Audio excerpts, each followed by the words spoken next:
Hello everybody, this video is about Starfield and Skyrim and rumours. Now apparently on SteamDB, Skyrim has got a new branch, Skyrim Marketplace. That would suggest that there's a marketplace coming to Steam for Skyrim, and if it does, it raises certain questions. Before we get into those questions though, let's understand that Bethesda, or Todd Howard in particular, said during his interview recently that they knew their games get played for decades at a time, and they wanted to do more to support that.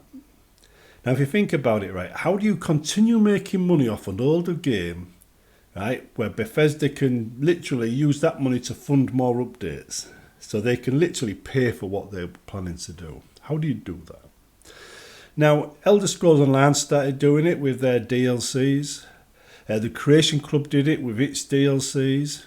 A DLC is basically a mod you pay for.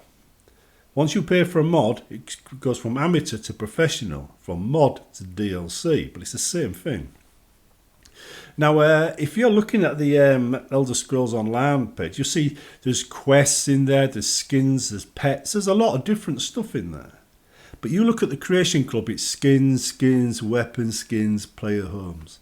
It's not as exciting. Also, on the Elder Scrolls Online page, things tend to be a little bit pricey, very expensive for what you're getting. Right? So that wouldn't really go down well as a mainstream method of supporting, say, Starfield. But doesn't it make a lot more sense to do this in, say, Skyrim, an older game, get it working in Skyrim first before you introduce it into Starfield?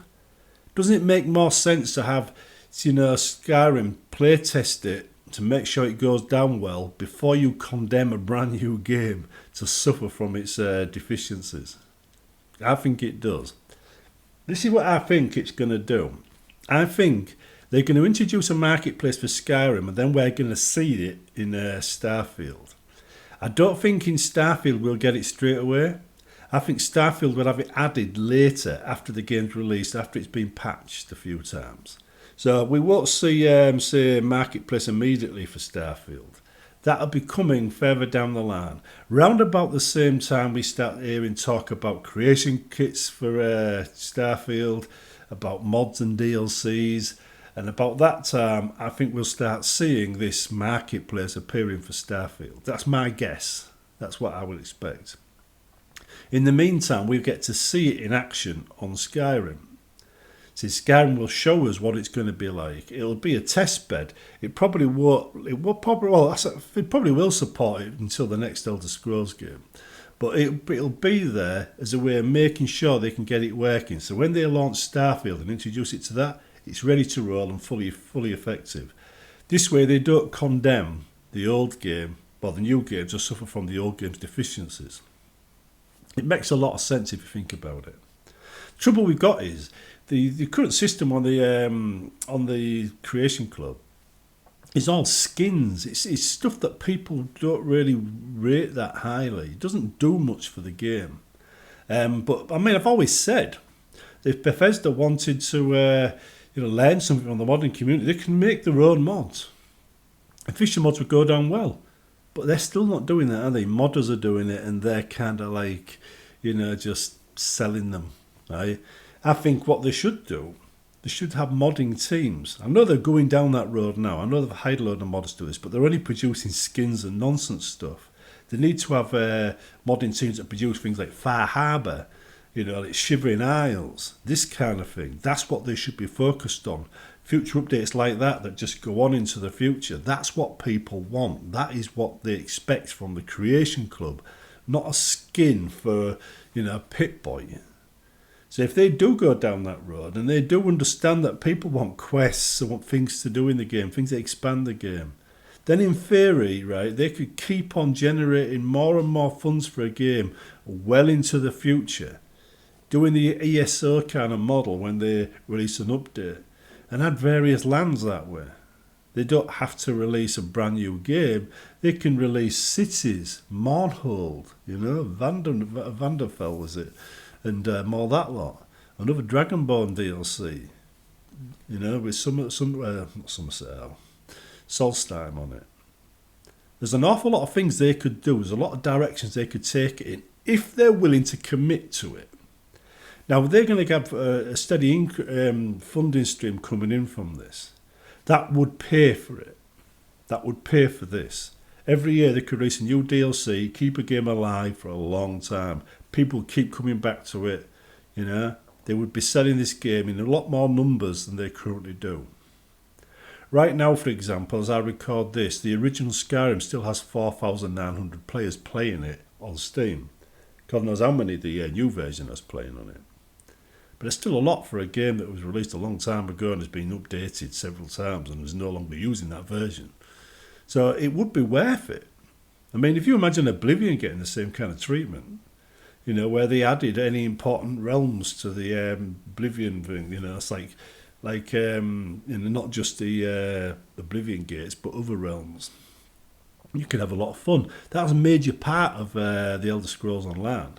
Elder Scrolls Online went down that direction, and it was fun. The quests in there are fun. There's no doubt about it. They're great. You only have to release a few like that every now and again, and the people will be happy. Now, if you actually look at, say, Fallout, same thing there. Fallout would do well with new lands and new places to go. I mean, where did the Brotherhood come from? How about we go back and take a look at that? Jump in an airship and you fly there. Why not? Right? Say Starfield, the planets. I mean, that's begging for that treatment. We just need Bethesda to go out and start taking these DLCs seriously and providing things modders themselves can't provide.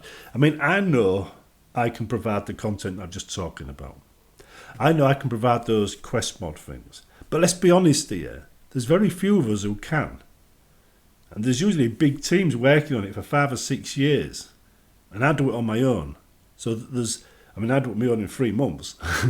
I won't be able to do it this time in 3 months though, because I'm working full time. But the thing is, if you were to do it, if you were to have a team on Bethesda, recognising this fact that these are the hardest DLCs, not mods, DLCs to make, and they focused on them, they would be providing something people wanted, people would go back to.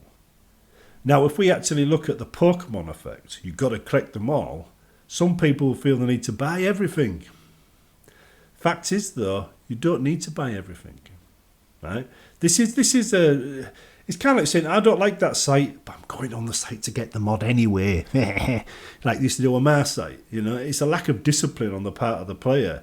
He's got to have what he's got to have, and he can't say no, and he drives himself nuts if you say no to him, and he starts going mad, you're going to die! You don't have to collect them all. You don't. You've got a choice, right? Do you want that? Is it what you'd like to see in your game or not? And if it's not, don't buy it. It's as simple as that. That way Bethesda can keep on releasing stuff, we can keep on enjoying stuff, and if you're mad on mages, you might only buy all the magic DLCs. If you're mad on barbarians, you might buy only the barbarian DLCs. You know? You don't have to collect everything. But it'd be good to have the choice to buy something or not buy something. And this is why I think the marketplace would be a good thing. Because at the end of the day, if they say to us, we're giving you a wider choice of stuff to add to the game you love to play, then it's just a win-win. Imagine Skyrim today with a new DLC, say the size of Shivering Isles. Would you load up Skyrim again? I would. I'd definitely load it up to play it again. Right? If you're the same thing with Fallout, would you load it up in them circumstances? It's going to be yes, isn't it? You know, it's going to be yes. Bethesda tend to make games everybody enjoys and we can spend a long time in their worlds. It's not a bad investment buying these DLCs in those circumstances. I'd argue the Elder Scrolls isn't there, it doesn't have that. The Elder Scrolls Online, that is. The Elder Scrolls Online it feels more like a cheap cash-in to me. It doesn't have the same interaction with the world. It's just like any other RPG I've seen. Lots of things you can't click on or do in the world. Right, so it doesn't feel the same. But the Elder Scrolls single player games like Oblivion, Skyrim, and even Fallout games, they do have that. They do have that years and years of gameplay. They are worth the investment. So anyway, I would say to you guys out there that if they are going to introduce a marketplace, it would be worth us sitting back and just seeing what they've got in mind. Now, I know there will be a backlash. I know people, we're going to all microtransactions. Yeah, microtransactions. But you don't have to collect them all, do you? We're not Pokemon, right? So I'd say we sit back and we see what Bethesda have got in mind, right? Rather than kick off and complain like everybody normally does. Because it would be a good thing if Bethesda just learned the lesson that we want more Shivering Isles, we want more Solstimes, we want more Vanderfells, right? This is what we want. We don't want Pip-Boy skins. We don't want a new AK-47. We want whole worlds. You don't have to go too far. You don't even have to mod the world everybody else is modding. You can add your own content. Make teams that do those worlds instead of skins. I mean, if you could probably go to one of the teams now that are already formed, like Fallout London, and say, hey, could you do a DLC for us? And with the support of Bethesda, they'd do a much better job. They would probably welcome the idea of being able to work on that as a living. I mean, I know I would in that position. So why not put the offer out there to some of these teams if Bethesda don't want to do it themselves? Get these people on board in Bethesda officially, give them official support and official access to voice actors and whatnot. Make that DLC, sell it for everybody. The resulting mods will be absolutely outstanding, I'm sure of it. Plus, if they actually got access to the original development team to help them out with certain areas they weren't sure about, it'd be even better. This is like, when I'm at work, I see things as a team. I see me as part of a team, a greater team. Most people at my work don't think the same way, but I don't have any problems with anybody at work. Not in that respect. I do my job and I help them do theirs. And they support me when I do mine as a result because I'm a team player and so are they.